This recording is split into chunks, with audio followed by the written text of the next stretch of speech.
Dear Igan, meron tayong I love this job. Care of Kuya Lar. Kuya Lar, ako kape! Oh my gosh! Ayan. Ano gusto mo with creamer? Sige, with creamer, tsaka brown sugar. Brown sugar. Okay. Sige, black lang na nga lang. Ayoko, ako gatas ang ilalagay ko. Gatas ka, gatas. Yan. Oy, eto naman. Timpla-timpla na ng kape. Sarap ng amoy. O, yan. Ataso. Barako nga. Okay, wala pala ako. Thank you, Kuya Lar. Oy, Sayo. hindi, joke. O, timpla na kayo ng kape. Ayan, Ate Su. Sausaw.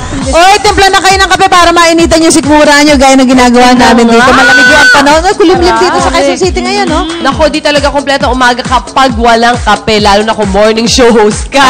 Pero kung gusto niyo ng kapeng matapang, yung kaya ipaglaban tayo ng buong araw, abasuak ang kapeng barako for sure. Huwag naman madaling araw, ha? Siyempre, tapon lang. diba pag sinabi nga na kapeng barako, siyempre, ang una nating naiisip dyan, Batangas, siyempre. Dyan sa may Lipa, diba? Kaya siyempre, gising na ako na nagsiselebrate ang mga kapuso natin doon sa kanilang Kapeng Barako Festival. At siyempre, nandun sina Love, hero. Mataas yung standard nila sa kape. Yes, mataas talaga. Kuya Lar, thank you. Sa mga pakape mo.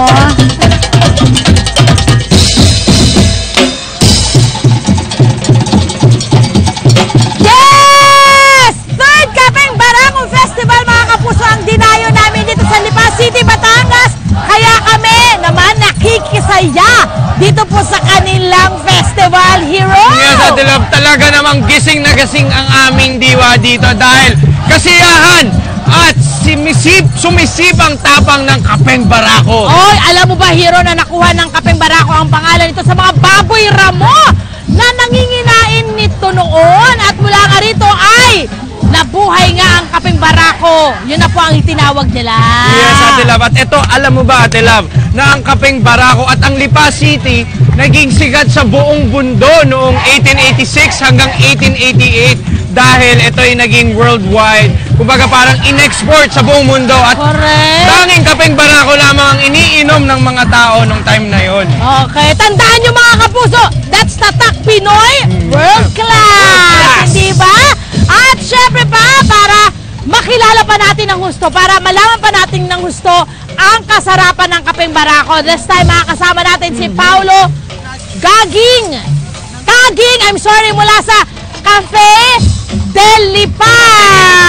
Good morning, halika dito, samahan mo kami, Paulo. Yes, good morning, Sir Paulo. Good morning po sa mayor namin, kay Maynard Sabili. Okay. Sir Paulo, tanong ko lang, tuwing kailan na nakukuha yung ani ng bunga? Well, sir, hina-harvest po ang coffee natin mula November hanggang February. Okay, bakit ganung mga panahon? Anong meron sa mga panahon na yun? Doon po yung medyo malamig yung panahon, tama yung panahon. Kaya naman pala, okay, harvest yung paano mo naman niro-roast yung iyong mga kape? Meron bang tamang pag-roast niyan para mas maging malasa, lumabas yung lasa ng sarap ng kape ng Barako? Yes po ma'am, bali ma'am yung kape natin, nire-roast natin siya ng light to medium, medium to dark, and very dark. Guys, meron tayong iba't ibang klase ng kape. Kanina nag-usap na kami ni Paolo, no? May tawag sila, ito yung isang klase, no? Excelsa. At ito raw po ay pinaghalo Excelsa at Barako at ang iba pang mga variety. Okay, so alin dito yung inyong, pwede ba buksan to? Pwede ba namin buksan? Alin dito yung inyong ine-export?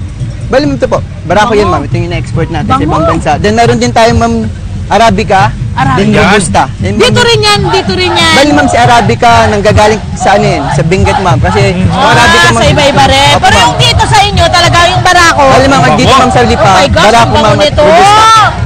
Alam nyo ba guys, na yung di ba brinuno nyo yun? Yes po ma'am. Dapat yung mga ibang natitira, anong tawag dun sa Sapal po ma'am. Yung sapal. There you go. Hindi nyo dapat tinatapon. Why? May mga magandang pwedeng ilagay, gawin yan, pwede nyo gawing pataba ng mga halaman nyo. Or pwedeng body scrub. Yeah, pwede yan ma'am. Yeah, bababad sa mukha.